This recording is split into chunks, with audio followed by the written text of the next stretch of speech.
Nul n'est prophète en son pays. Alors que les Français mirent à peine 3 ou 4 décennies pour adopter la flûte Böhm à une très large majorité, il fallut plus d'un siècle aux flûtistes allemands pour faire le même parcours, et ce, alors même que Théobald Böhm était allemand. Il y a plusieurs explications à cela.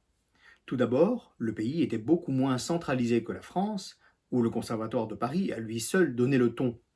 Par ailleurs, l'excellente qualité des flûtes à système simple, comme celles de Meyer, Ziegler ou Kruspe, retarda la révolution Böhm. Enfin, de nombreux flûtistes affichaient une attitude conservatrice et soutenaient que les changements apportés par l'inventeur munichois trahissaient le timbre et la palette de couleurs qui incarnaient selon eux l'essence de la flûte. Entre les deux guerres mondiales, toutefois, les flûtes cylindriques Böhm devinrent majoritaires, même si l'on privilégiait le bois, parfois avec des têtes en métal. C'est le cas de cette flûte construite vers 1920 par Karl August Schreiber à Markneukirchen. Ce lourd instrument donne une sonorité franche et généreuse.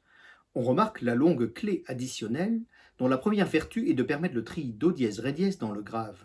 Assez courante au début du XXe siècle en Allemagne, elle ne s'est pas imposée, et le tri en question est aujourd'hui impraticable.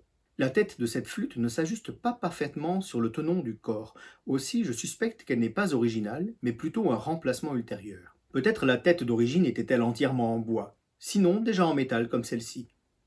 Les plaques d'embouchure, en bakélite noir, étaient assez répandues sur les têtes en métal, mais celle-ci, en ivoire ou en os, fait figure d'exception. Entre la plaque d'embouchure et le tenon, une zone de métal a été grattée. Je me suis longtemps demandé quelle pouvait en être la raison et pourquoi on effacerait une marque de facteur. J'ai depuis découvert quelques instruments semblables, marqués à cet endroit précis de l'emblème du Troisième Reich, aigle et croix gammée, avec un numéro de régiment. Sans doute un marquage très courant dans la musique militaire des années 1935 à 1945. Il est donc tout à fait possible que cette flûte ait eu une carrière militaire et que l'on ait fait disparaître plus tard la marque embarrassante. Mais bien sûr, cela n'est qu'une hypothèse.